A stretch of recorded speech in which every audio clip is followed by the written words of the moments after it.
Welcome to the sixth in the series of lectures, international lecture series called Co-Liberation that I have been extremely grateful and lucky to be co-organizing with my colleague, Sandy Lowenson, and even more luckier that this is the second of the two events that we had pleasure to shape and to work following the lead of our colleague Cheng, who is one of the tutors at our school, which Sandy will introduce a little bit later. This lecture is happening in the framework of the collaboration series, which we have been organizing under the sentence, "As long as we are resisting, we are free," which was a battle cry of the late Egyptian Marxist Samir Amin. For Amin, revolution was a process, a non-linear struggle forged in the long now. This is a revolution crafted in acts of resistance, in everyday opposition to an oppressive profit over people logic, which would seek to foreclose access, movement, and imagination. This is revolution enacted through acts of freedom, through dangerous dreaming, alternative occupations, and the construction of infinite, previously unthinkable possibilities in the face of enclosure. This is a revolution as a home, as a place of warmth, care, mutual aid, and solidarity across globally dispersed sites of interconnected struggles. This is a revolution that considers the days after revolution as an integral part of it. It does not forget to think about those who will, after the revolution, as artist Mira Laderman-Ukelis reminds us, pick up the garbage on Monday morning.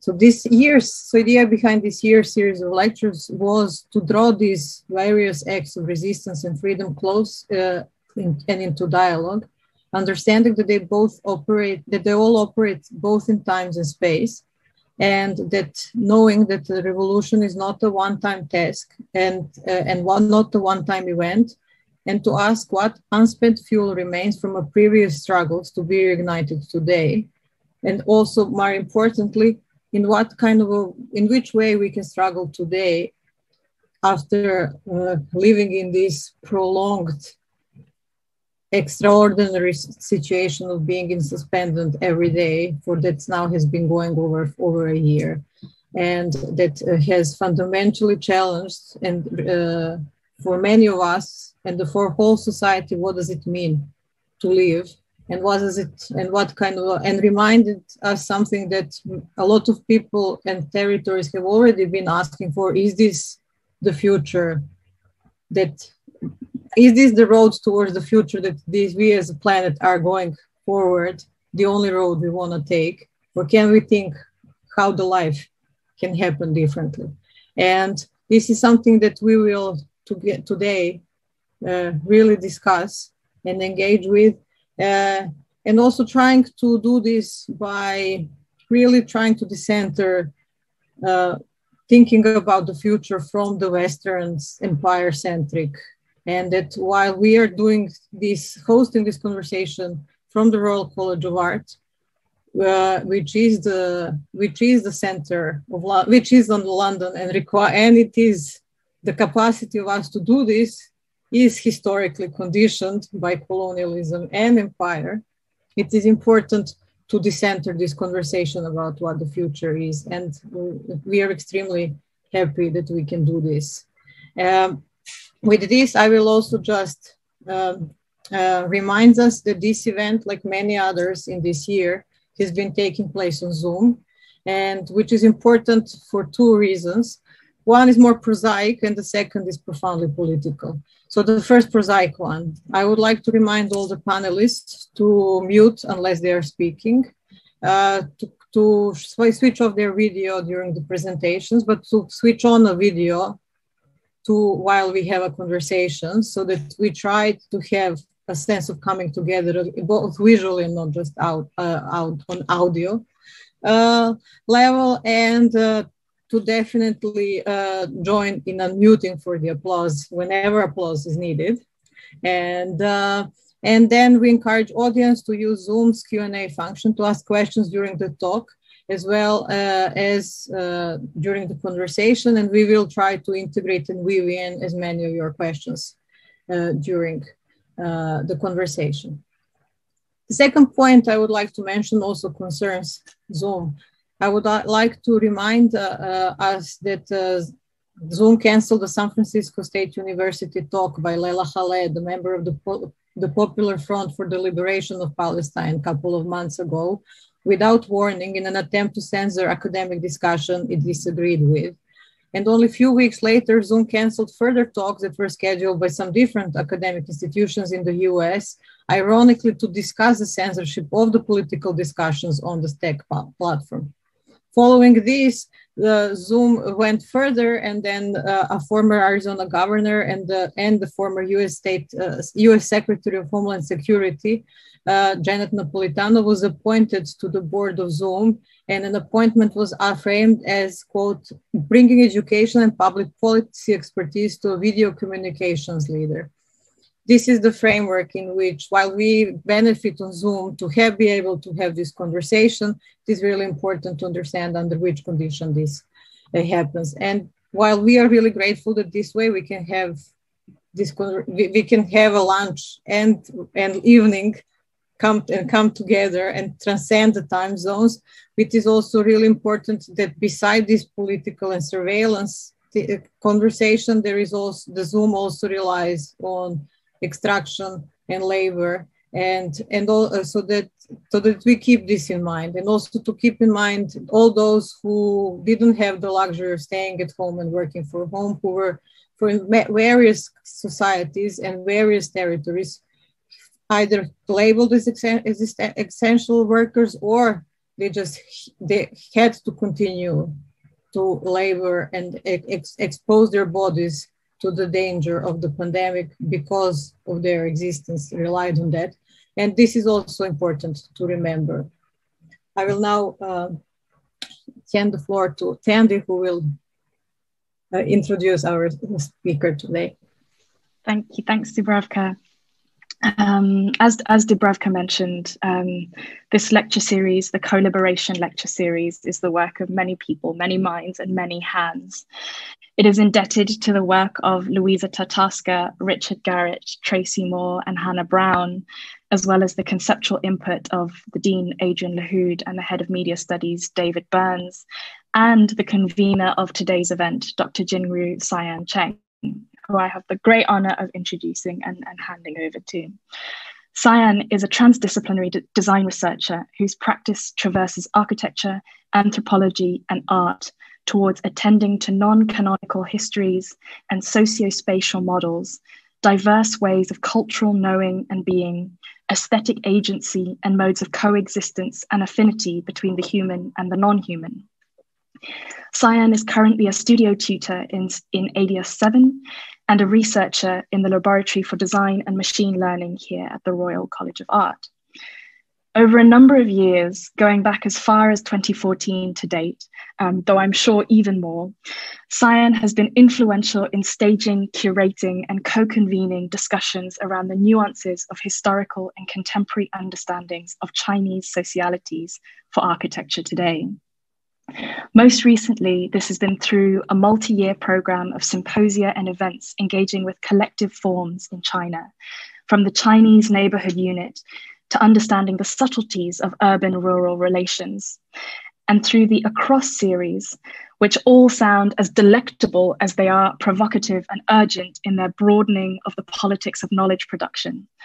I am, for one, very sorry to have missed 1,000 forms of dumplings, food as a universal language, and Fire, Smoke, and Roasted Beast, both held at the Architectural Association in 2020 and 2019, respectively. We are all indebted to Cyan for her curatorial role in extending the Co-Liberation lecture series to these geographies, flavors, and realms of liberatory thought. And so without further ado, over to you, Cyan. Thank you so much, Sandy. That's so kind. Okay, now finally, it's my great pleasure to introduce our speakers today,项飚x鲁安东. So Biao is Professor of Social Anthropology at the University of Oxford and director of Max Planck Institute for Social Anthropology in Germany. Biao has worked on migration and social changes in China, India, and other parts of Asia.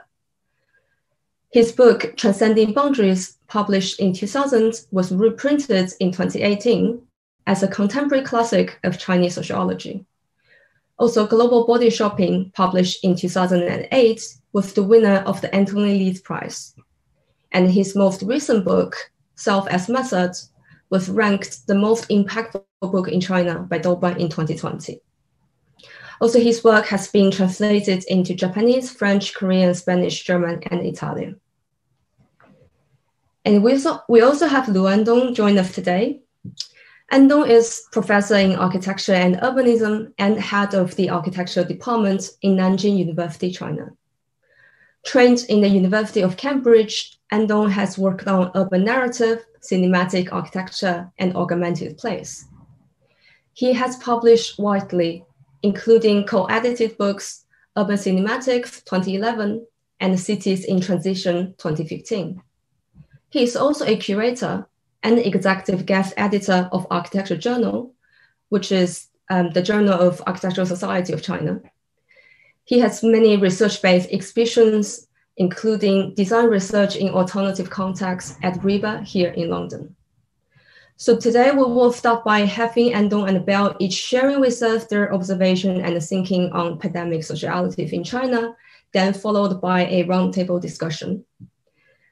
So now, without further ado, please, Andong, the screen is yours. Thank you. So how much time do I have? 25 minutes.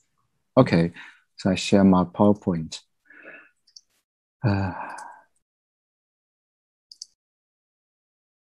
Can you see it? Yeah, perfect. Perfect. Yeah, thank you. It's a great pleasure to share with you my understanding, actually observation and understanding of the COVID pandemic situation. And I thank Jingru particularly for arranging this special conversation between an architect and an anthropologist. I think it's going to be very interesting because I think the situation and the possibilities actually raised, questions and possibilities raised by the pandemic have to be answered by anthropological point of view and the architectural measures and thoughts. So I have a great expectation on what's going to bring forth in today's conversation. So I start my PowerPoint presentation. My topic is called Towards a New Dwelling, which is actually the topic of a special issue I guest edited for the Architecture Journal in March 2020. So in March, actually earlier in February, I start to feel a quite ironic situation, which when I was in the UK, actually, I played this particular quite interesting computer game, not computer, a mobile phone game. It's called Plague, in which you have multiple difficulty and you have to actually try to find a pathway through a pandemic situation, and either you fail or win. And in 2020, I have this feeling that's as if the game have came true. So the story begins in January of 2020. In the first months, the situation changed quite rapidly, and on the 23rd of January, suddenly the city was under lockdown, which, to my knowledge, is possibly the first lockdown situation of a whole city. So I started to think that we have to do something on that. So I immediately proposed to the Architecture Journal, saying that maybe we need to edit a special issue that invites scholars and from multiple disciplines to collectively reflect on the situation. So the output of this editorial work came out in March. It's a special issue. I give the special issue a title called Design for New Human Habitat. And the purpose to select this title, of course, stems from my belief that architecture have to at least provide an approach to solution. So rather than describing or framing the status quo, we need to find a pathway that help us to maybe not solve the issue, but at least we have to intervene in a positive way towards the situation and try to make it better. And during the editing of this special issue, I also wrote my own introductory article called Extreme versus Normal, Questions of New Human Habitat in Post-2020 Era. So what I present today is very much stemmed from this article. So in the end of January, I decided to start a quite systematic observation of the situation. So here are a list of 11 questions I set out in the end of January, which I decided to observe in the following months. So I think it's quite interesting to actually go through my intellectual framework in the end of January. So on 3 different tiers of questions. First is a set of architectural questions. For example, obviously, medical space are not sufficient in that radical situation. So what's going to happen to the quasi-medical space? So what kind of space will become quasi-medical? And secondly, will this new pandemic or kind of virus situation transform and optimize existing building typology? That means the established building typology might be changed by this new radical kind of situation.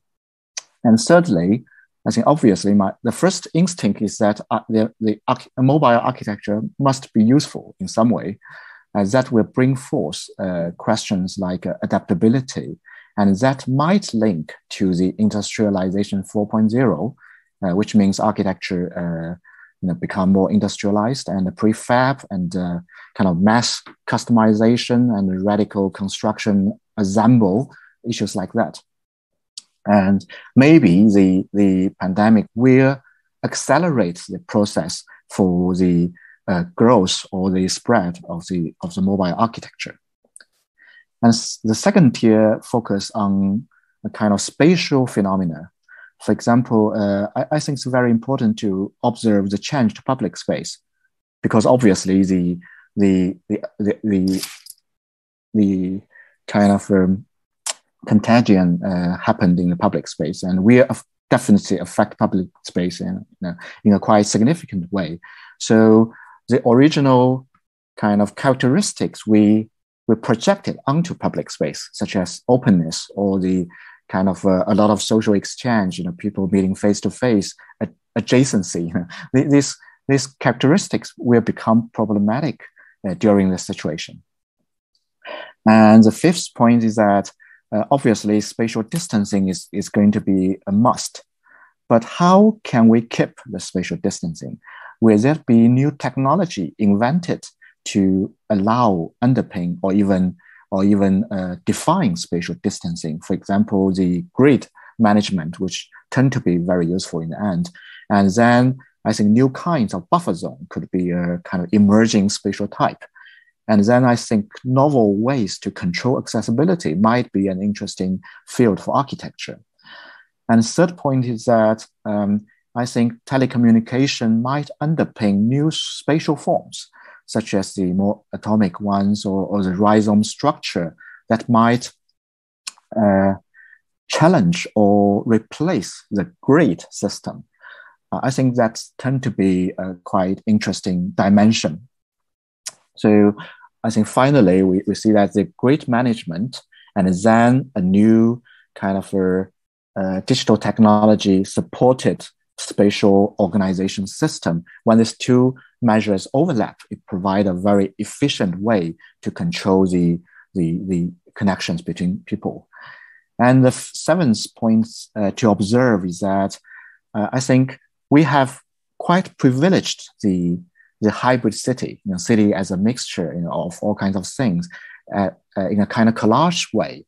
But then I think the COVID situation raise the possibility or the question about whether we need a kind of multimodal city, the city that can transform into another configuration to adapt to a different situation. So I think this is going to be a quite interesting thing to observe. And the final four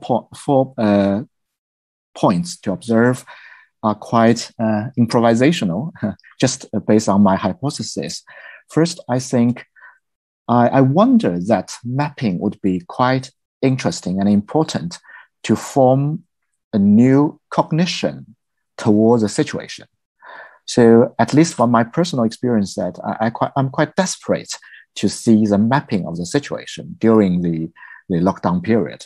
So I think mapping becomes a quite important medium or agency in some way. And then the ninth point is that I find a quite interesting chain of concepts that might be interesting. The visualization of the issue, which actually redefines the issue in many ways, will generate or define or frame cognition among the society. But cognition will transform or even define people's behavior. So cognition will affect behavior, and then behavior have a kind of impact on the communication, especially on for example, the WeChat, the online personal communication. So there is a chain, I think a more clearer connection between these dimensions. So I'm become quite interested in this mutual influence, how this visualization might finally influence the behavior and also the communication. And then, the 10th point is how internet might support new forms of especially self-organization that helps people to deal with the situation. And the 11th point it tends to be quite hard one, that I'm start to be curious about whether time or speed will become an essential character or criteria for judging space. Because obviously the pandemic was so difficult to deal with because of the speed. It's transformed, it's spread, it transmits in a quite rapid speed.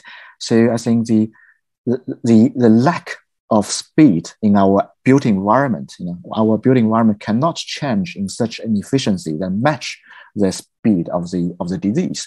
I mean, that's obviously a problem. But then, is there a possibility to accelerate our environment in order to match the speed of the COVID, of the virus? So I think these are the checklist for observation, which I set in the beginning of January. So in the following months, I actually follow this checklist and try to observe the situation. So I'm going to present 8 small arguments or findings that I acquired particularly in February and early March. The first is that in order to frame the problem, we have this COVID situation, how we can frame it. How we can frame it in order to make it, in order to grasp it in the architectural discipline. And I think it's very important to understand the situation between two concepts. One is extreme, the other is normal. So during the virus, we have witnessed many extreme measures. For example, the lockdown on a global scale. So in the March 26, we see this 6 covers of the special issue of the Times, which actually shows people around the world of the situation of being locked down. And the third image is quite interesting. We see the delivery people that have to bring actually food to the individual units under lockdown. And then on the right is a quite interesting mapping showing lockdown and the anti-lockdown protest in 2021. So we see that these extreme measures has already brought quite extreme counter actions. We also see other extreme measures like the social distancing and also the kind of social, digital underpinned surveillance, I think, that actually try to provide a portraiture of the trace or trajectory of people in space. So these kind of extreme measures have brought much bigger and more deeper consequence that we are yet to face. We see that at least today we are facing an intertwining medical crisis, social crisis, and political economic crisis.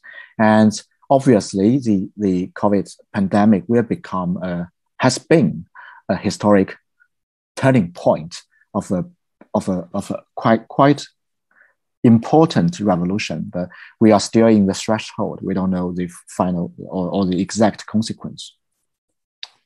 So against the extreme measures, there are also quite extreme responses.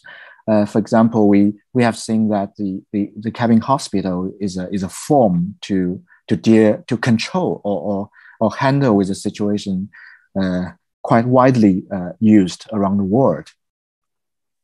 We also see that contactless tracer QR code has become extremely useful around the world.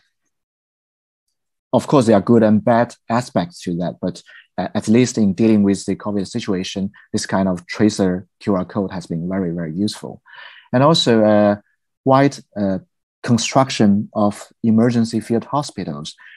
I show here the Huoshenshan Hospital and the Leishanshan Hospital, both built over 10 days, a very rapid construction. And on the right is a quite extraordinary contemporary phenomena.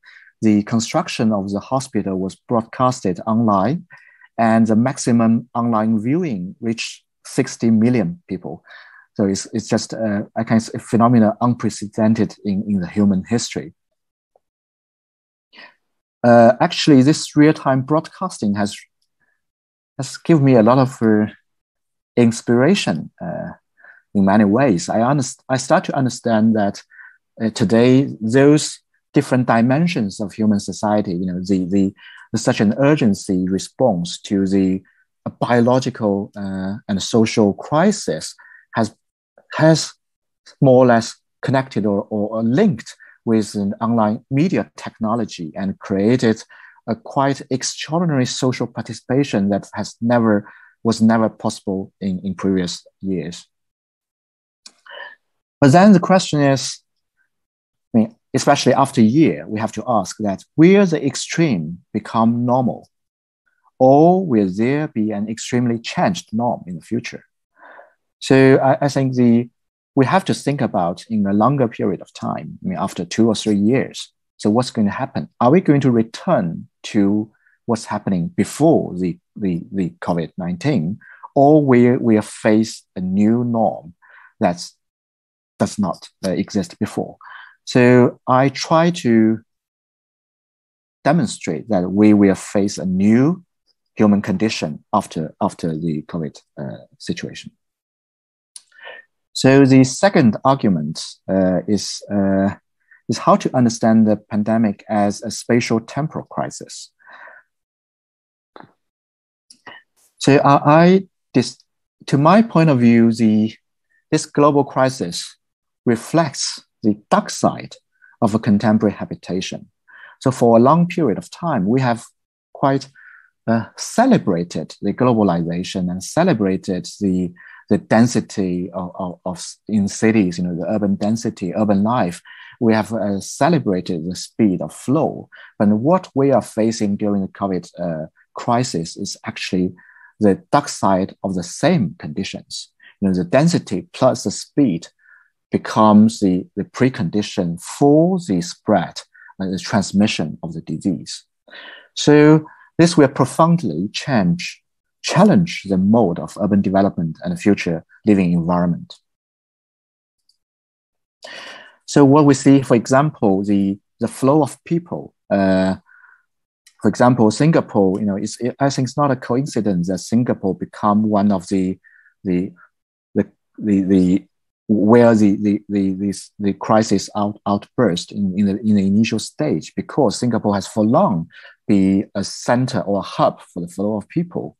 And on the other hand, I think it's very important to understand the flow does not only limited to people, it also includes the flow of things or objects around the world. So there are also these kind of hidden flows, the flow of things, the global supply chain of iPhone, the manufacturing. So there are multiple levels of flows that actually, I think, underlines or behind the flow or this transmission of the disease.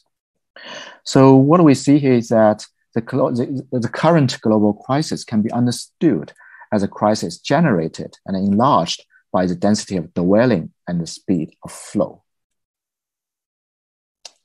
The third point is space as a frontier of threat. So I think different from the environmental crisis and the economic crisis, measures on the public health crisis, no matter social distancing or spatial tracing, have to accurately act upon individuals in space. And I think that's very important. This is I think what's happening or becoming obvious during this COVID crisis, that all the measures have to act upon individuals. The purpose to act upon individual is to cut off the contagion between the individuals. So the crisis, I think, is not limited to the individual, but it's about the connection between individuals. And so I think the concept of contagion was quite interesting because it transforms a biological threat upon individual to a spatial threat in a social sense. I think contagion becomes a social spatial problem. It's about the relationship between people. So any measures to intervene or act upon the situation have to work on an individual level, but to interfere in between. And then, as a consequence, we see that the market, hospital, station, airport, the cinema, hotel, schools, parks, all types of space underpinning social exchange now become the new frontier of spatial threat. On the other hand, the temporary transferal space like train, airplane, and cruise ship have built up a spatial chain of crisis. I've become quite obsessed with this idea of spatial chain. For example, in order to stop that spatial chain, we have to stop the ship on the sea to make it more like a floating prison on the sea. This transferal space have set up across regional spatial connections and greatly accelerated the speed of transmission. The fourth point is, I think, that during the crisis, to the core of the situation, I think, is the human. It re-centralized the human as the agency of the whole picture. Human becomes the final, both the battlefield and also the frontier to deal with the situation. So if we rethink about the definition of contagion, in Chinese it's called 传染. It's composed of two characters, 传 and 染.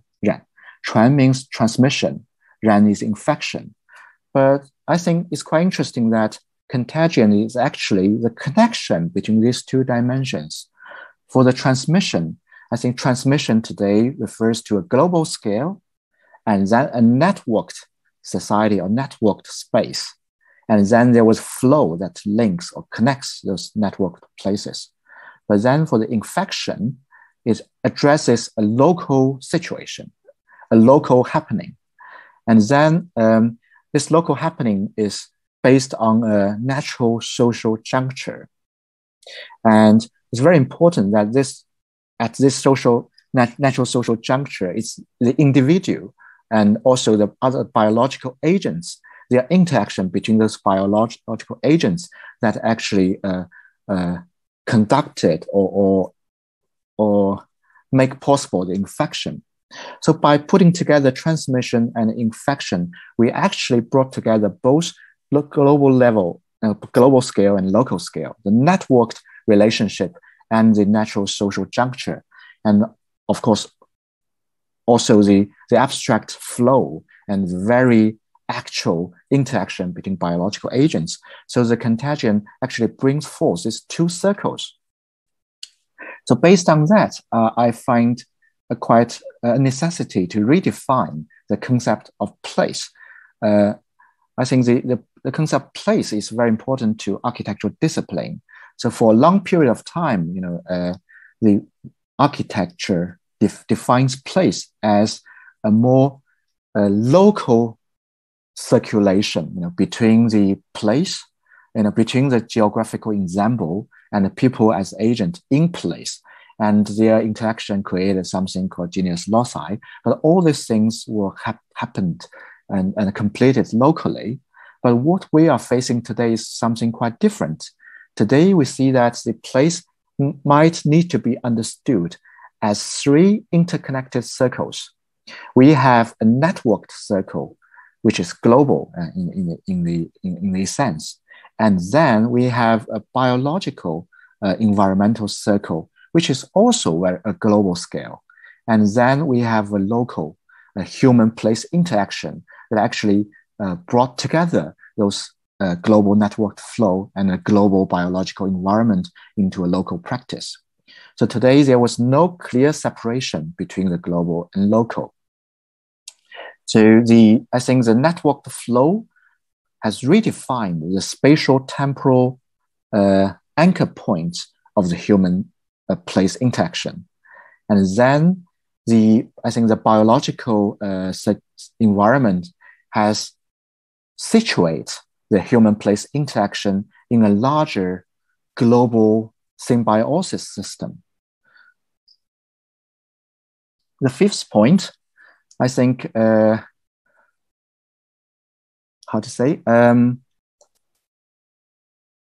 course, we see a lot of new technologies applied during the crisis, but the question is, did the COVID situation generated or created something new, or created a situation new in a quite radical sense?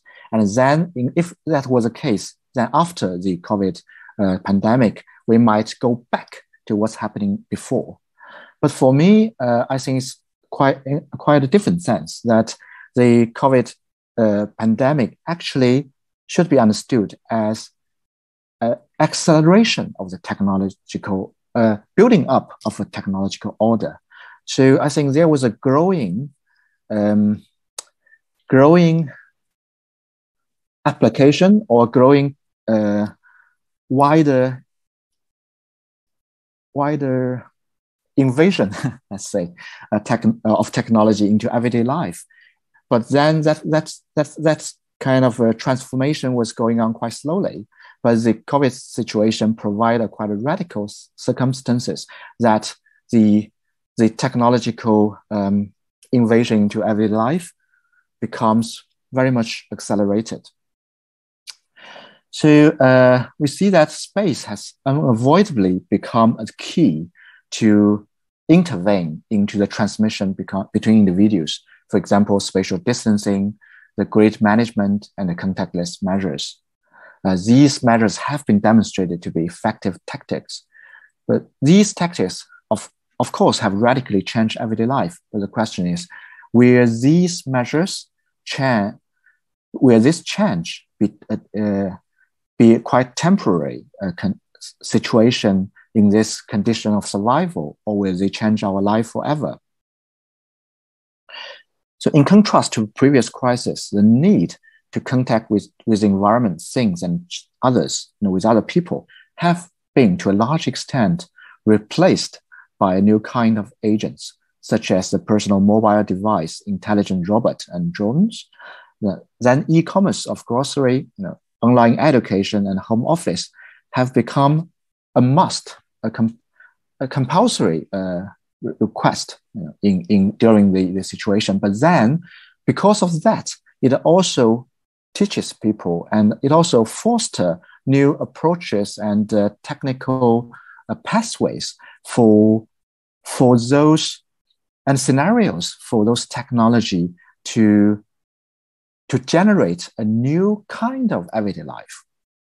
So what we see today, I think, is no longer an everyday life applied or plus this kind of new technology, but we are facing a quite radically transformed or mutated everyday life, because these things, these technologies have upgraded our need in a greater accelerated speed. And the sixth argument is about the change to the living condition, what I call the augmented dwelling. So I think contemporary emerging technologies have imploded traditional space. Architecture have to deal with a large amount of new kinds of spatial forms, as well as their respective cognitive experiential ways, the ways to make sense of those spatial forms.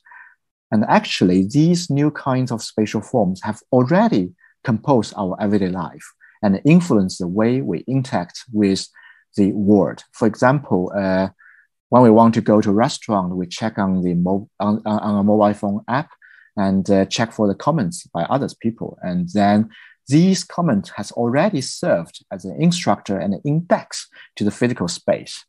So technology has actually enhanced our capacity to interact with the world.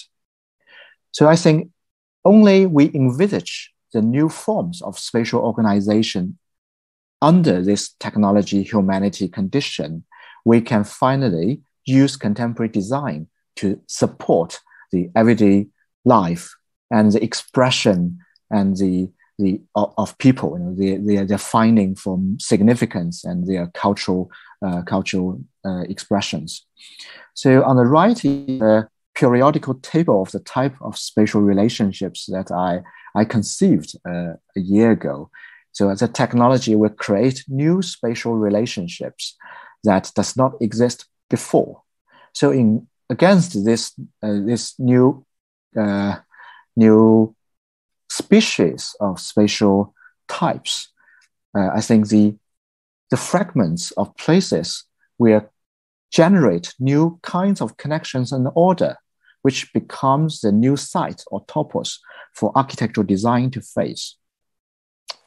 So for me, I think technology is not separated from space. Technology actually can set man free from the space-time of the actual place. Screens and wearable devices become connections between places of various space and time. We no longer limit to dwell one place at one time, but we can dwell multiple places simultaneously. And we can acquire significance in their juxtaposition and combination and a cut in between. So man is no longer a passive participator of place, because we are facing a new spatial relationship between places. We become a master in the creation and reconfiguration of the relationship between places. So genius loci is no longer a priori to be received, but becomes an output of constant human-place interaction. So stem from that, I start to wonder that perhaps the technology today becomes part of the humanity, so that we resituate the human as the center of the spatial innovation. So for me, contemporary technology, human condition allows place to accurately and vividly communicate content and interact with the embodied mind of the individual. In this new kind of place, geographical ensemble, the traditional conception of place, and new technological system have been completely synthesized. And therefore, instead of seeing architecture as a self-complete task, we need a conception of augmented place, that is to envisage built form as part of an inclusive design that leaves sufficient space for the participation of the subject, the human mind and his imagination, expression, and narratives. And we are surrounded by spatial relationship in all kinds, and we are dwelling a synthesized world, and we need to create meaning and value in that world. And the 8th point is what I call the global symbiosis, and then the individual action. So I'm quite amazed by this image of the trace of the spread of the COVID-19, the DNA. And I think it's quite interesting that the spread or the transmission of DNA shows a biological system becomes was flowed around the world. So it's kind of global exchange between the local biological systems. That I think that reminds me that the biological problem might not only be a local issue. The biological system is already have to be understood as against the global picture.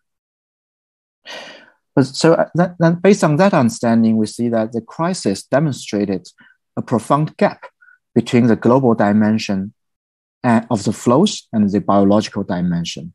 And therefore, the pandemic has largely depended on the circulation and exchange between the organisms and less expands on levels of development and medical service and environmental conditions or spatial forms. So that for a more developed world, it doesn't mean that it will have less the virus.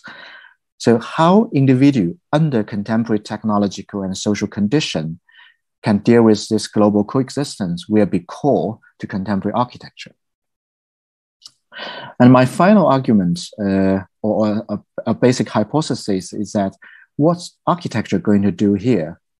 So my overall understanding is that the global symbiosis under the huge density, the circulation and transfer between the super-terrestrial and the pan-human circulations, as well as new possibilities of augmented environment brought by new technologies. All these conditions characterize our contemporary dwelling. And these together have brought forth or centralized human beings as the crucial or the core agent or actor that both created the problem and for solving the problems. The way to deal with the new human condition have to be based on a re-understanding of the man per se. Responding to the individual-centric technological human condition, architecture will become a much-needed integrator and agent to the new human habitat. It could integrate an increasingly subdivided human knowledge into a biological environmental continuum that respond to the individual human beings. And by supporting everyday practice to connect the production of space and the production of nature. And obviously, a new understanding of mankind will provide architecture with great opportunity. So I think for me, I think my core hypothesis is the rise of the individual agent as a core of the new human habitat. So for me, a new architecture has to be based on this newly generated human being. So for me, based on that understanding, I think anthropology and architecture have to learn from each other and possibly create something new. Thank you. I hope I have put quite clear. Thank you so much, Andong. That's fantastic. We will have the discussion after Biao share with us his thoughts. Just a quick update. We have more than 3,500 audiences with us at the moment in China, also sharing this moment of discussion. So with that, Biao, over to you whenever you're ready. Hi. Now I regret a bit that I suggested to ask Professor Lu to go ahead before me. And obviously now I'm putting myself in a difficult position to give a presentation after such a wide-ranging and profound speech, which really raise very important questions. And the key to which, of course, is the new man, new human being. So I really want to hear more. I mean, I would like to contribute all my time to Professor Lu's further elaboration on this individual-centric notion. I understand that there's 2 points here, right? Number one is this new human being is a type of individual, but it is assemblage of the biological fact as well as a set of technologies, which of course is conditioned by space. And of course, space is subject to manipulation by designers and regulators. So that is one, the new individual as a new type of assemblage. And then there's a point of two, is that this individual should be the center of new perception and the design of space. I think the second point is probably slightly more normative or a prescriptive proposition. So I very much want to hear more, especially second point. What does that mean? How is that different from previous design? In what sense previous design was not individual centric enough? So so that individual as a biotech and a social assemblage, I think it is extremely interesting. The obvious example would be delivery workers, who also Professor Lu mentioned.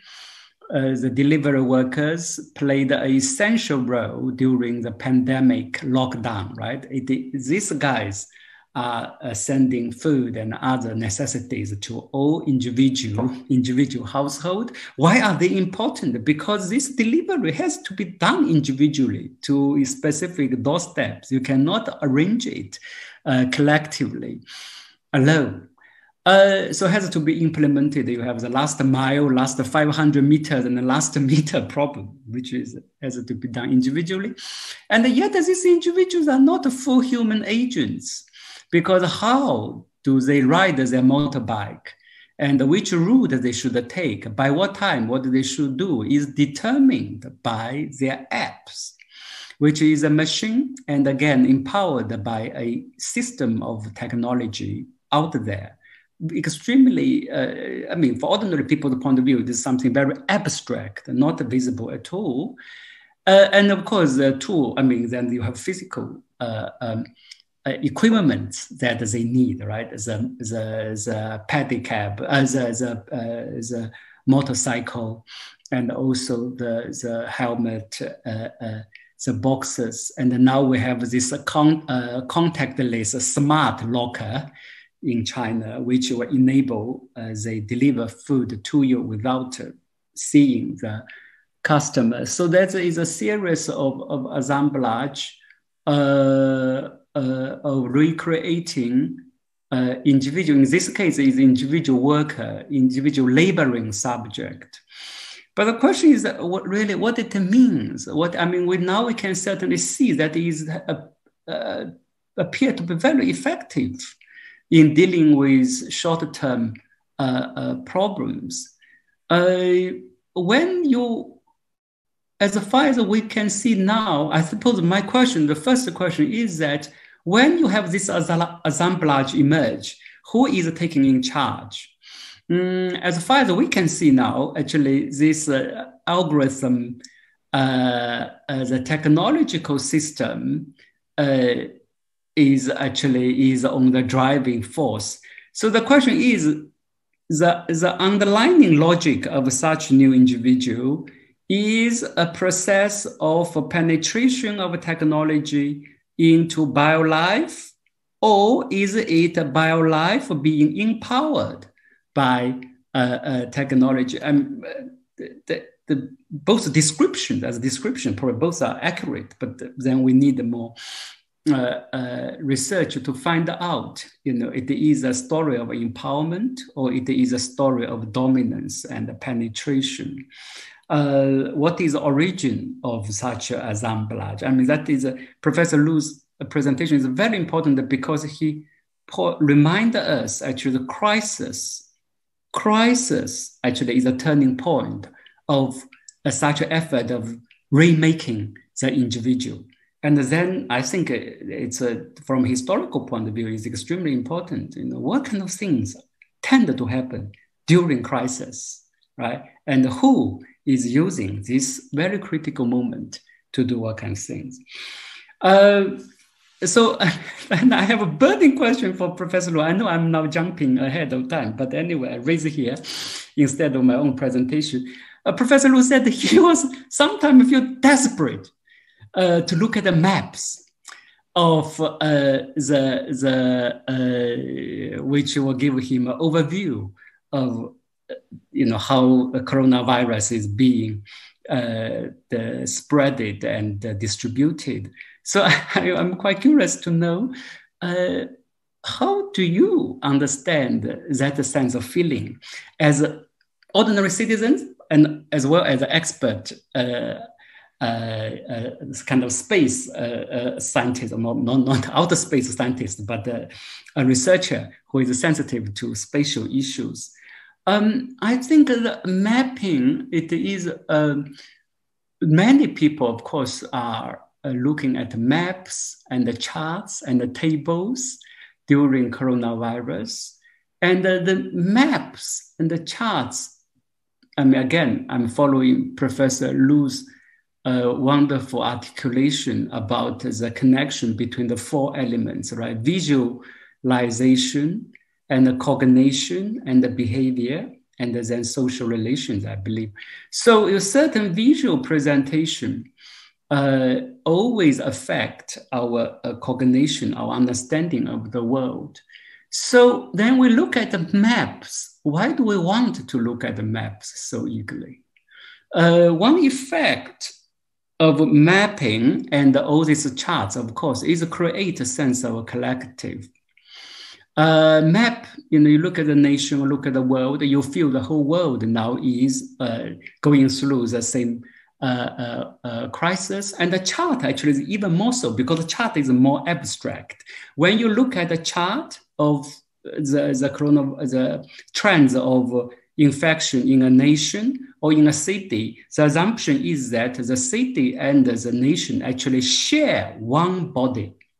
You're looking, because it's only by putting everyone's individual biological body together into a larger unit, only under that conditions, the chart makes sense, right? So that we have this kind of imaginary of collective body being developed through the imaginary of tables, charts, and maps.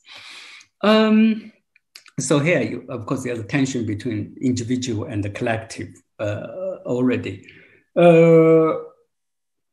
Then I'm thinking this map creates the sense of a collective, as well as other type of discourses as well. People say, okay, coronavirus is a virus of entire humanity. So we would think then in this health crisis, then we should witness a global scale solidarity based on the simple fact that we are all human and we all face this virus, and we have to fight together in order to win the battle. The reality, of course, is rather different. Reality has been, in a way, disappointing. We have now corona nationalism. Even in Europe, where people are supposedly more cosmopolitan, people talk about each other, okay, no, my way of dealing with coronavirus probably is better than yours. And every nation has their own representative expert, right? Austria has one, UK has one, Germany has one. So there's a corona nationalism, and within nation, of course, we see a quite wide divide. In a way, China, I'm afraid to say, is quite, really, almost an extreme example. You have lots of breakdown of friendship during coronavirus because of different views. And then, again, Professor Lu also mentioned this grid management system, grid management system. Basically is you can say rule by divide. So you just divide the population into different blocks and then minimize the exchange across these blocks, right? I mean, the extreme example version of that is actually the spontaneously formed self-defense in the countryside, right?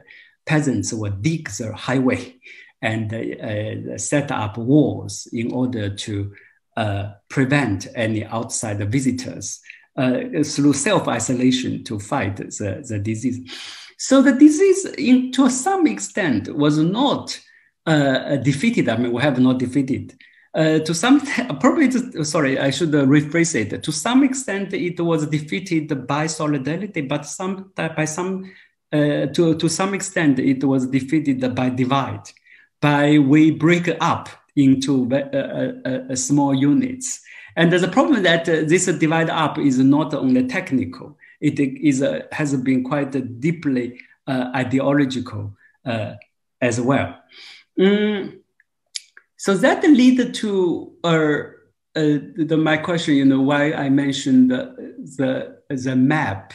That type of abstractions, now it seems to have two outcomes. On one hand, that abstraction gives us an imaginary of collective body, but at the same time, in reality, we see this collective body always have very clear boundaries. And this boundaries is not only a technical, provisional method to draw a collective boundary, but this boundary is real, is ideological, well, it is emotionally charged boundaries. So that is, we're talking about the pandemic. Sociality is something I wanted to explore too. I do see there is a tendency during the pandemic that become quite obvious during the pandemic. That is the bipolarization of our cognitive perspectives in understanding our social life. On one hand, we became very globally aware because it's a pandemic, it's a world. And on the other hand, of course, it is about our individual health. So we become very aware of our own biological body and the people and the things immediately around us. So what is missing is what I call the nearby. The thing between, the space around us where our concrete social relations are being formulated and where our daily interactions with diverse type of people unfold or take place. And that part, of course, exists. I mean, we still have to go out and talk to people, but that part, the nearby, somehow is no longer become a scale or basis on which we develop understanding of the social world. We either understand it as a very medical, biological, technological issue, or we jump into a global level, thinking issues, global geopolitics. I mean, in the Chinese context, of course, the rise of China, China-US relations, and the role of WHO, and then, of course, there's some quite abstract the humanitarian emotion as well on the global level. So the abstract is not always kind of non-emotional. The abstract actually is in current moment. Abstraction is a very important driving force for emotion. All this humanitarianism, this kind of sympathy for people afar, actually is, in my view, sometimes replaced the very concrete understanding of the people next to you. We don't know much what happened to the people next to us, but we're always worried about some people very, very far, they are suffering. So we have the outpouring of abstract passion, but without very clear cognitive capacity, without a very strong, without adequate cognitive capacity in figuring out how our actual life is constituted.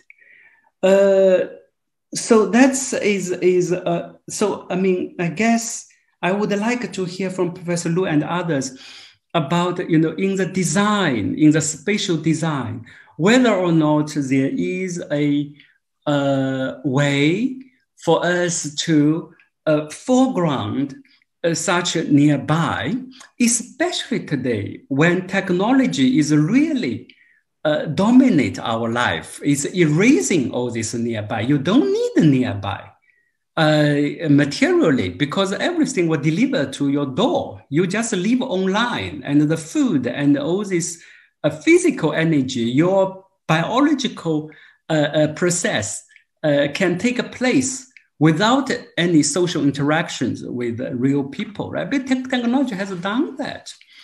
But this but in my view, it has led to a very distorted understanding about the world.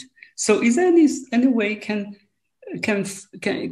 bring back or foreground this nearby as not as a space organize our social life? I agree that our social life has to be organized according to technological latest technology development, but it's a space where we ground our understanding about who we are and how society is formulated. Is organized. Then from the nearby, we see very concrete different views. We understand different people have different experiences, different people have different viewpoints. Even though everyone is using the same app may mean very different. For a single mother, 45 years single mother, have 2 kids, and 12 years old primary students. So how should we understand that kind of thing? It has to go through these nearby observations. Yeah.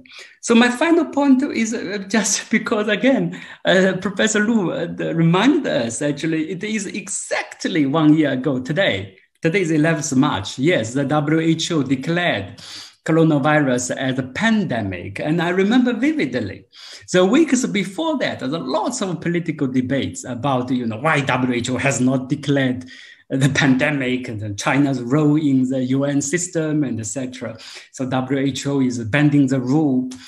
But then WHO finally declared, of course, that is episode is in itself interesting for international relations scholars. But for me, that was a very interesting moment, because before it became global, we always thought, okay, this COVID is something China specific, especially in terms of how the government handles that and how society reacts to that. We try to link that with particular political system, policies, and etc.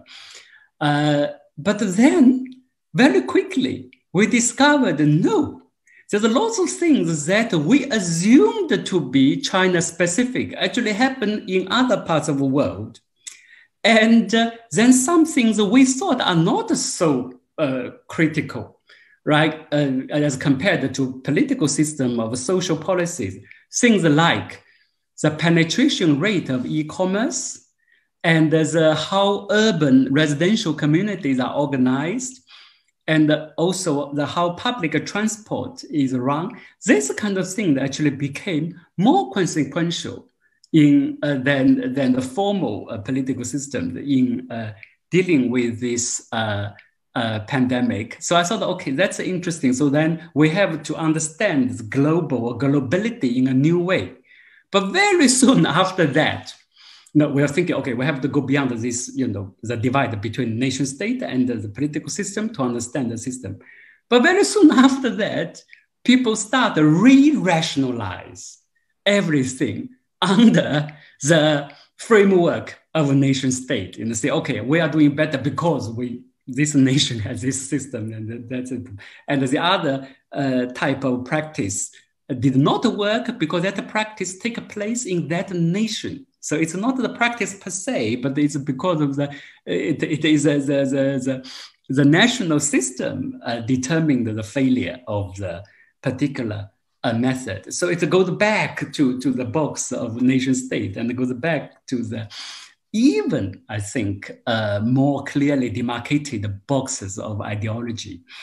So that's for me is fascinating and something obviously global, the virus, right? And the virus knows no boundaries between nations and knows no boundary between ideologies, but actually lead to much deeper divides in the world. But yet, of course, the world is still one. Yeah? How should we understand this speciality, this globality is another question that I want to hear Professor Lu and other panelists input. But I think my key question is about this, the new individual as assemblage, and also whether or not the nearby could be a counter space to the abstraction of our living space as a result of technological advance and related political changes. I mean, I really appreciate the opening remarks in which the behavior of Zoom was mentioned.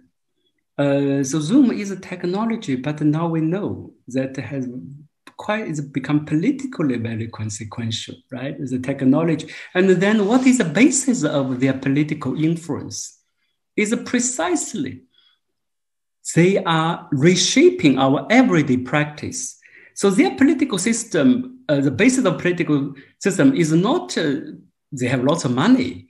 It's not that they have a bigger party. It's not that they have an appealing ideological line, but it's because they penetrate our life so deeply and because they make our life so convenient.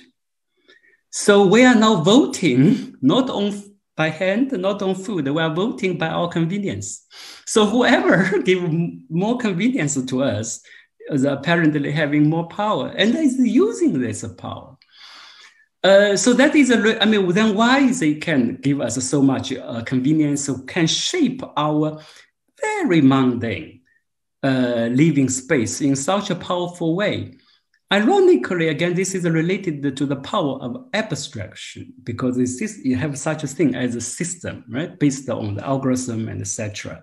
They can penetrate, related to the question of a map as well. So that's why I'm just wondering whether or not is a counter space necessary and feasible. Thank you very much. Wonderful, thank you. Thank you so much. I guess they've been really, there are like two lines of thinking stands out from both of your presentations. One is the intersection between the biological sphere and the socio-economic political at both personal and global level, or in another way at both it is both planetary and molecular. So that's one line. The other is really this idea of human as the new assemblage. In relation to the question of the nearby or the reprogramming of the nearby.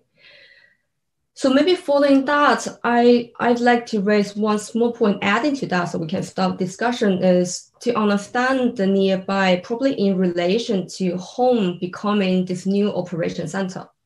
I think these two are really closely related in the sense that, so now we have this, home is kind of the center of production, consumption, governance, surveillance, all of that, right? So then this domestic space we're all in at this very moment, on the one hand, it is a confining spot for isolation, but on the other, it's a radiating spot in the economy of telecommunication, economy of platform, and economy of convenience. So then in this sense, it is like the home is like a ultra connected operation center under the technical digital regimes. So like there are indeed like many aspects of this, as mentioned, like production, consumption, governance, surveillance, as well as further atomization and privatization of life. But I want to follow Biao's provocation, like to focus on the convenience, the idea of the convenience. It is the most mundane one, but probably mostly overlooked. So the way I understand it is like in exchange of convenience and efficiency, we are increasingly outsourcing our lives, like getting food, groceries, walking paths, passing on one item to a friend. So all kinds of errands like that can now be handled by someone else in a highly customized manner, just following our orders. So then one thing is that it can maybe in following from producer to consumer, are we really transforming ourselves from consumer to raw materials that provide free behavior data to platform economy giants? That's one thing. The other is, Biao, as you discussed elsewhere, everything seems very much in control, smooth and instant, but it is so in control and smooth that we are losing agency of our own life. So then I guess here we can have like a discussion about like how to respond to this. Like this obviously it's an opportunity and challenge at the same time. Then in terms of design, the agency of design or role of design, just on top of my head, I'm kind of thinking maybe before we can talk about systemic changes, I wonder if design can, there's a scope for design to reintroduce meaningful gaps or friction or rupture or something like speed bumps in the road. Yeah, that's kind of like a provocation I just put on the table for now. And please.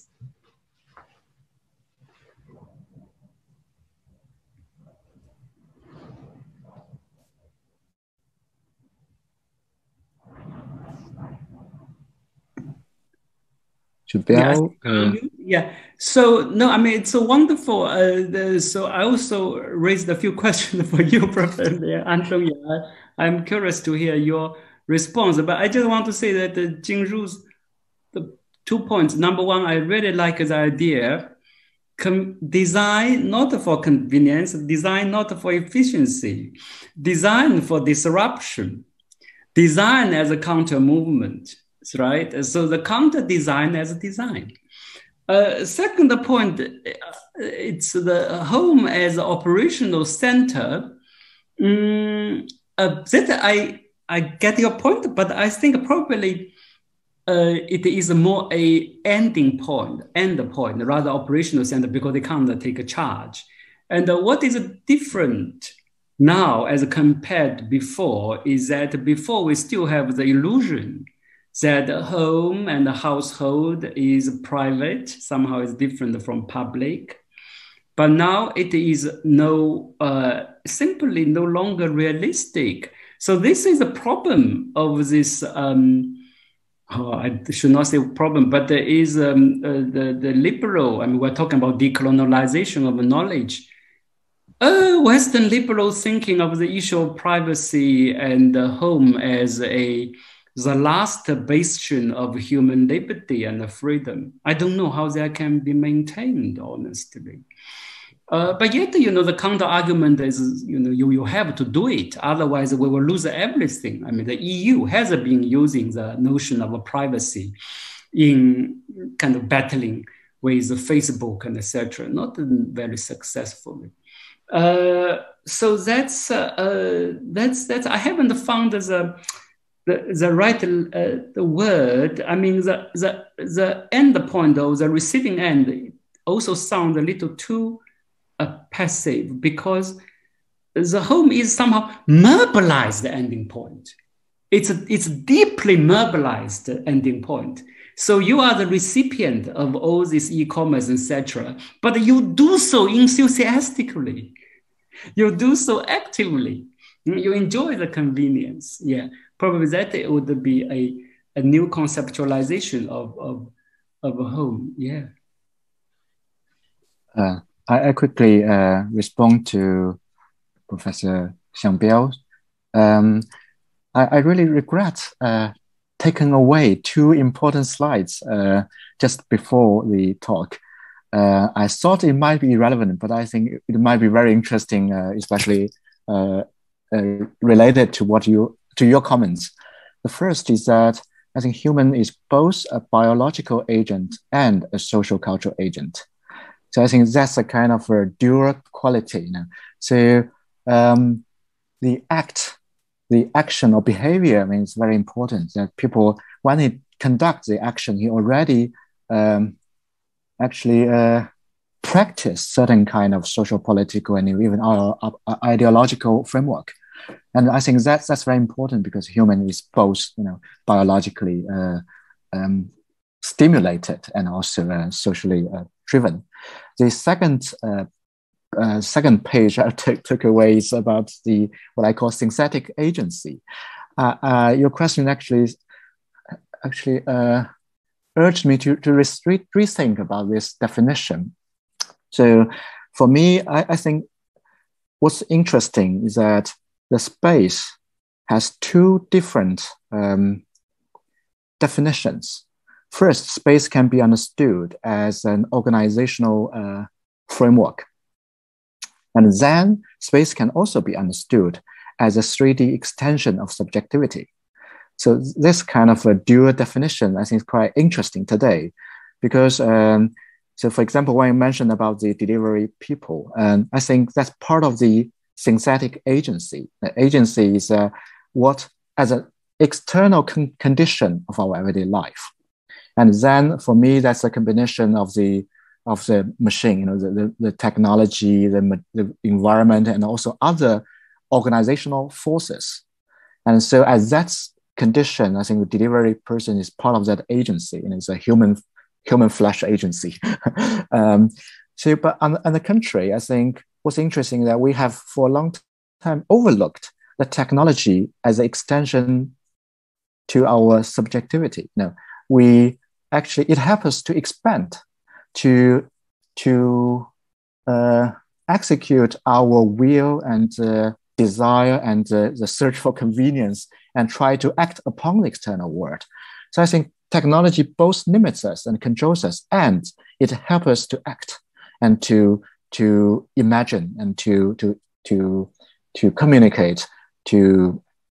So I think the technology actually have this dual direction force.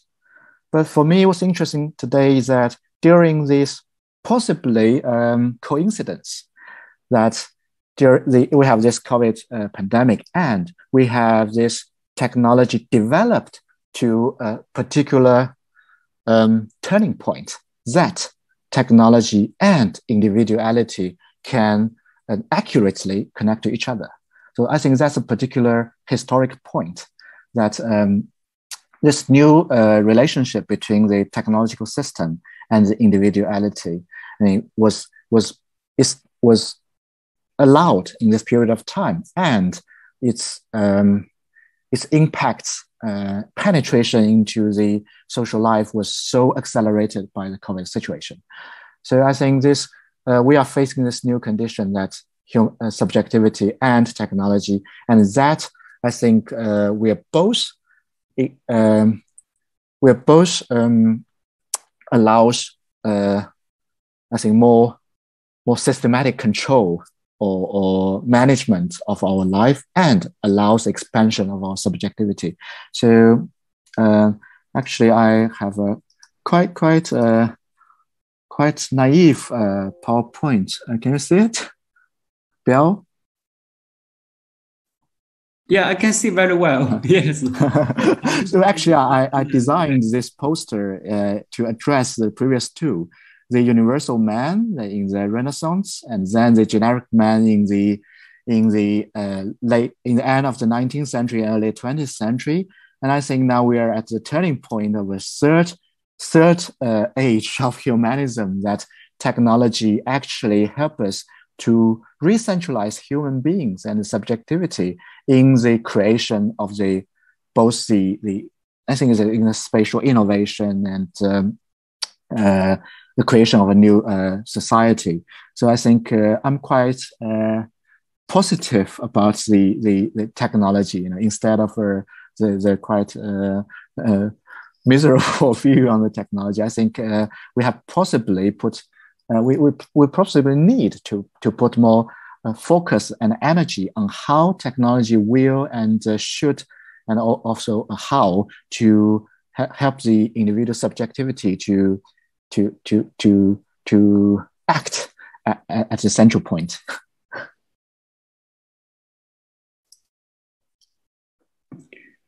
So Jingru, I mean, how shall we invite the other panelists? Or? I guess this is like the free time for discussion. Yeah, however you like. No, thanks, Andong. I mean, I really want to hear other panelists and as well. But quick responses again. Now here is a naive speculation whether or not a space can be a very important dimension through which we think what it means by act or acting. As you said, technology helps us to act on the external world in a more powerful, efficient way. But how do we define act? As Bruno Latour said, chimpanzees are more sociable than human beings. Why? Because they don't have many tools. They don't have technology. Everything they do, they have to negotiate with their peers. So that is, I mean, in the classical philosophical sense, that is act.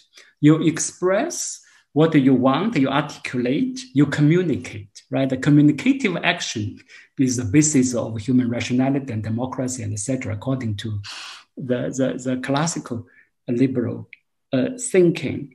So that is, then I'm thinking why space matters. Because whether or not you look at the moon, that is, of course, in a way, the act. And then you look at your lover next to you. And probably this two type of looking is very different. Whether or not the spatial dimension can help us to define what is a meaningful, consequential act and what is actually lots of act, just performative acting without any real meaning, right? It's just basic consumption of energy. The second point is definition of technology here. Like all this e-commerce deliver, I mean, this app and etc., artificial intelligence, it is technology. Of course, it has technological backbone. But what really matters here actually is application of technology. Is that they set up that system and they are able to hire so many people. Actually, they're not hire. There's no labor relations. They just get so many people, riding motorbikes are willing to do the delivery. And they instill such a notion to our mind. You can live very conveniently and you don't need to worry about other things. And then they cultivate such a lifestyle. Then, of course, they can mobilize so much capital, venture capital, to support them, because most of these companies worldwide are losing money, losing millions and millions of dollars. But doesn't matter, because the stock market does not need you profit immediately. They look at how quickly you expand. So the stock market logic is still supporting you. So this is the assemblage that creates the result in which we feel the individual become empowered, life become more convenient, and our perception of space and time changed. So my point here is, of course, it's something to do with technology, but isn't it also true? This is already, as Jingru put it, is already a social, economic, and a political process. In order for us to feel the effect bodily. Technology now actually is becoming only one minor starting point, I would say, because without such a complex socio-economic assemblage, they will not be able to deliver, they will not be able to affect our real life experiences. So here, the understanding of, I have, again, maybe space can help us. We're thinking, okay, how a technology can be spatialized into certain operation. Then they definitely need a social economic arrangement, right? You need to pay people to do certain things. And whether or not we should go back to take the space and design more seriously, but rather than focusing on technology, we're focusing on the spatial life of technology. Right? Anyway. Totally agree. I think the spatial life of technology is a very good phrase. I love it. I wonder, in terms of just a few points to add, spatialized technology.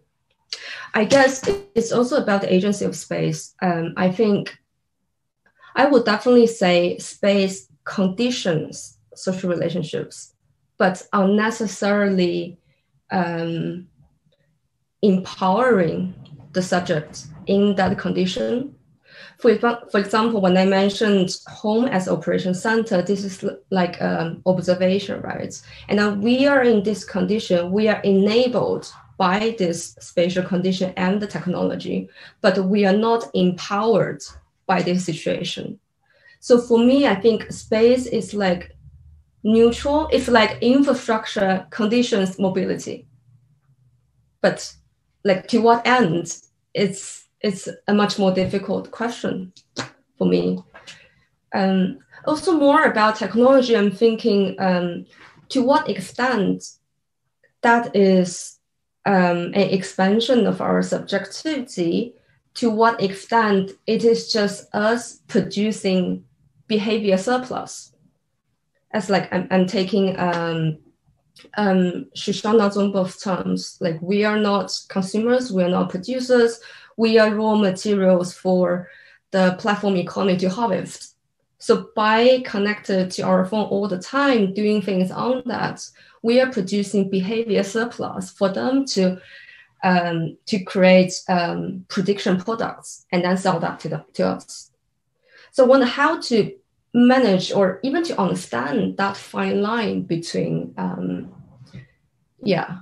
between being enabled or being empowered.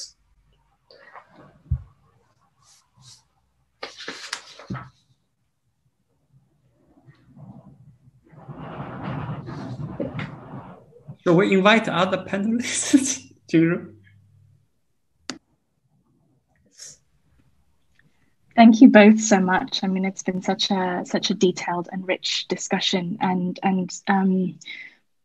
Professor Liu, I was really struck by how you pivoted the conversation and thank you, Professor Biao for reminding us that this is our pandemic anniversary. I hadn't realized that. But thank you, Professor Andong Liu, for reminding us about the generative potential of this moment.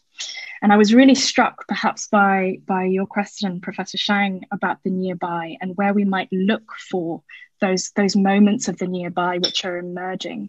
And one phenomena which we've seen pop up in multiple sites around the world is this idea of mutual aid, right? And of communities coming together outside of the realms of technology, or mobilizing technologies in order to construct and facilitate perhaps forms of the nearby. So I wanted to propose or to throw that back to you and to ask if that was perhaps one sign or one way in which we might start to find some of that.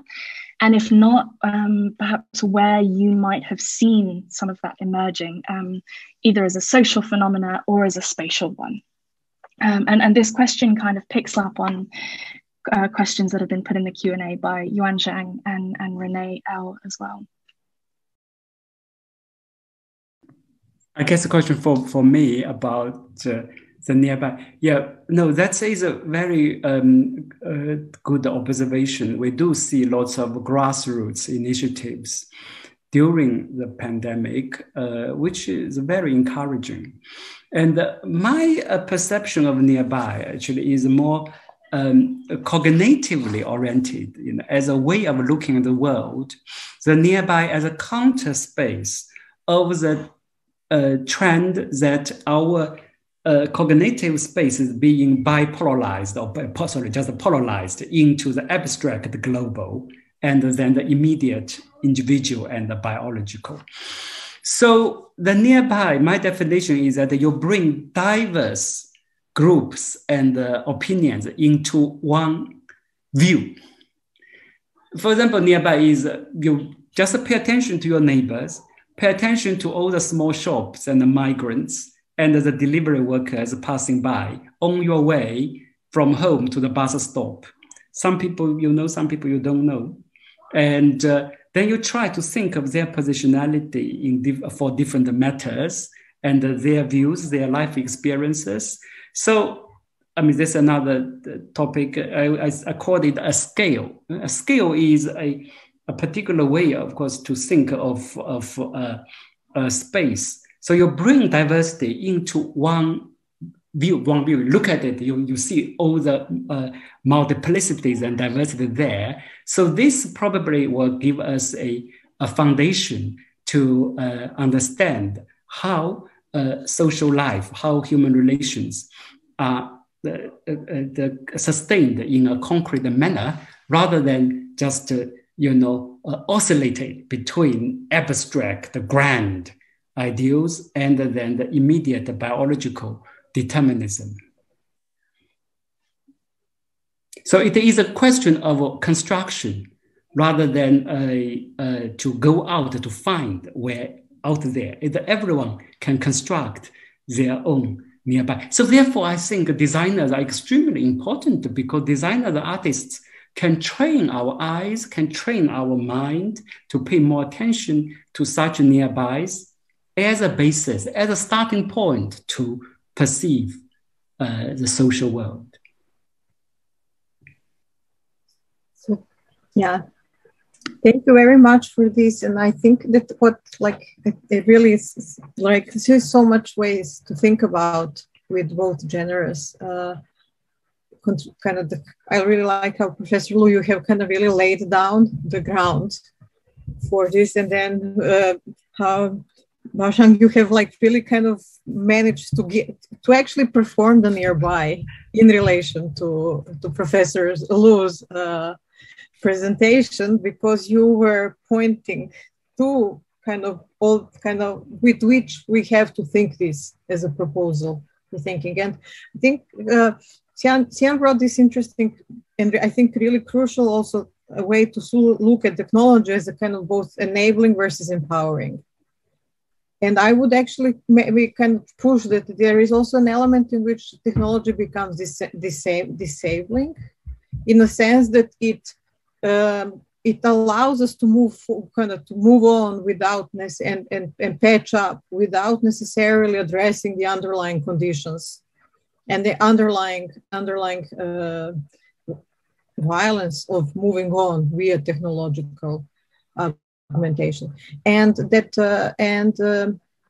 space becomes glanced over, although it actually becomes, if pandemic managed to also confront us, if we were able to see nearby, is how that space reasserted itself as the important one, both on the scales of body, on the scales of how we live, but also on the territorial scales of the logistic chains and things. So how do we do this question of becoming aware of the nearby, or how do we, especially if technology is something that almost prevents us to see what is at stake, and also it flattens everything into a nice rendered life. It's a question for both, because I think it can be understood. It is about addressing it from various viewpoints that we have been touching upon. Andong?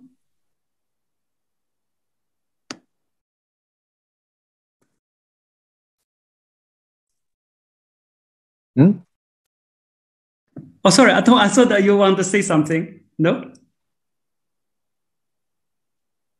Did you want to say something, Andong? Oh, not yet. No, Maybe yeah. you start first. I will follow you. Okay. No, I mean, this will be $1 million question. So that's true. I mean, that's what Jingru also mentioned, the relation between enabling and empowering is a really good conceptual binary to understand the effects of technologies that we are facing today. I mean, because the enabling is always enable us towards a particular pattern of behavior. And so it is dislabeling as well, right? So there's always, with more technology, we get more artificial limbs, artificial arms, artificial legs. The artificial leg actually become a burden of your body. It does not help too much with get a sense and about life. So how can we do that? I mean, I have no program, but what I want to suggest is that I think for artists and designers, they can have lots of things to offer.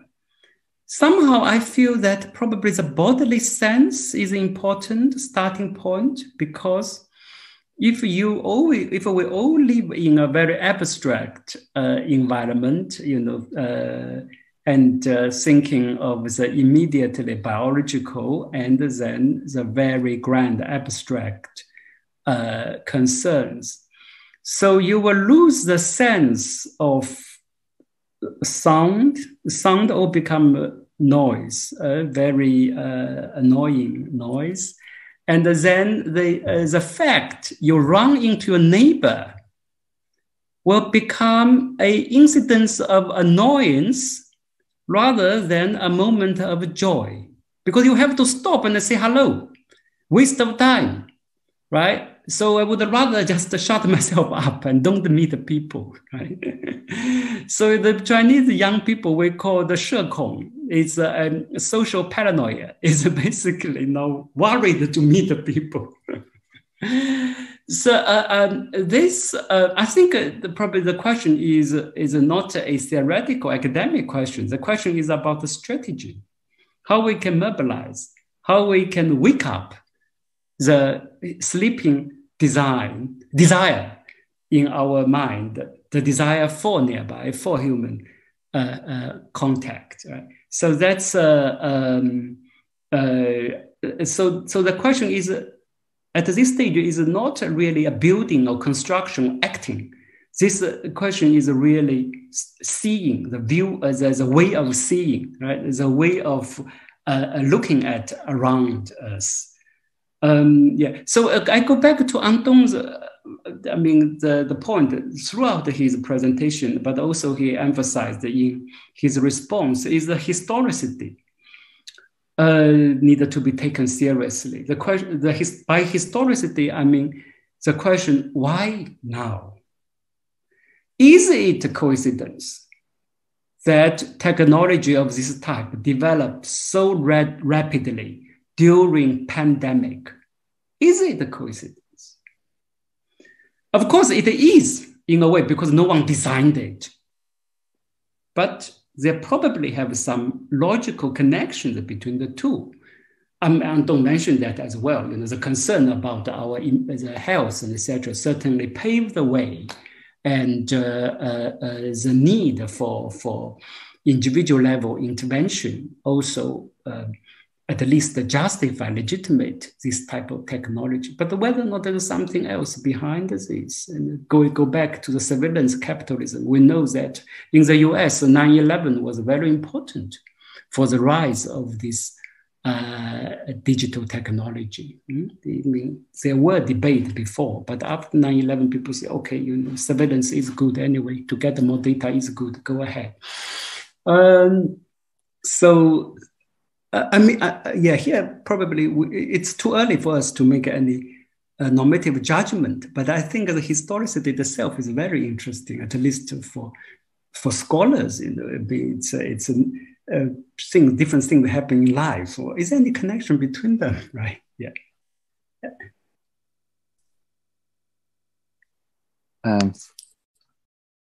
I just follow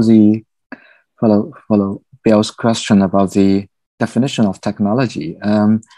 I wonder we have too rapidly equalized technology with digital technology. I mean, for me, it's just a more systematic enhancement or augmentation of the human's capacity to act, like you are wearing a pair of glass. It actually allows you to see better. So for me, there was a basic desire for man to acquire technology in order to expand her or himself. So I'm quite curious about this kind of suspicion towards technology as something anti-human. For me, it's not anti-human. It's just addressed to the basic need, but of course we might question this kind of need. We really want to always expand ourselves, but at least in the kind of modern humanity, I mean, there's a kind of tendency for the expansion of subjectivity. But for me, I think technology might need to be understood in this line. It has this kind of interesting relationship with the humanity by sense, and also just now I somehow recalls Biao's question about my curiosity to read the map. This is a question I have been resonating in my mind, in my head for the last 30 minutes. My feeling is that there is a kind of a need to provide a cognitive orient point in a chaotic situation. But then for me, what might be interesting and relate to the nearby is that, map becomes a precondition for my activity. So this is kind of much bigger picture, and also the acquisition of information becomes, there's a kind of interaction between your action and your response. I think that's quite important. That we are responsive subject rather than a pure action or practitioner. So I think when you said we way of seeing, we are not start from seeing. We start from situating or orienting ourselves before the seeing. And that was not simply an ideological or political framework. It's by an immediate collection of sufficient precondition to execute the seeing. So I think that's my feeling to that. I haven't gone through it very clearly, but I think that might be related to what you have said. Thank you so much. I'm also conscious of time. I think that the discussion can really go on forever. Like, there are so many interesting things that just brought up in the exchange just now. But we have to wrap up. And for all the questions that we haven't been able to answer from the audience, we will record your questions and share with our speakers. And so I don't know how to say it, just thank you so much. It's absolutely wonderful. And I hope we could continue discussion in some other forms, if not in person. Okay, just thank you so much. Wonderful. And it's especially good to get to know Andong. Yeah. I think it's very interesting to have a kind of exchange with anthropologists. For me, architecture is profoundly anti-anthropology in many ways. It's part of the agency to intervene and to construct, to frame, to organize, to set up orders. That's quite interesting, and then we have been always try to put humanity in the center of architecture. So there's kind of dilemma in the architectural discipline. Great, fantastic. Yeah, thank you so much. We're sure that we will find ways to continue this conversation. I would like to invite you all to the next edition of the International Lecture Series, which will take place on April 29th in our usual evening, late afternoon evening time slot starting at 6:30. We have something wonderful planned for you. Under the title Queer Fire, we will have Katrin Yusuf and Ivy Montero in conversation with Blix Carmin. So please make sure to join us for this one. And we will continue our conversation in the next year as well. Thank you so much. Thank you. Thank you so much. Thank you very much.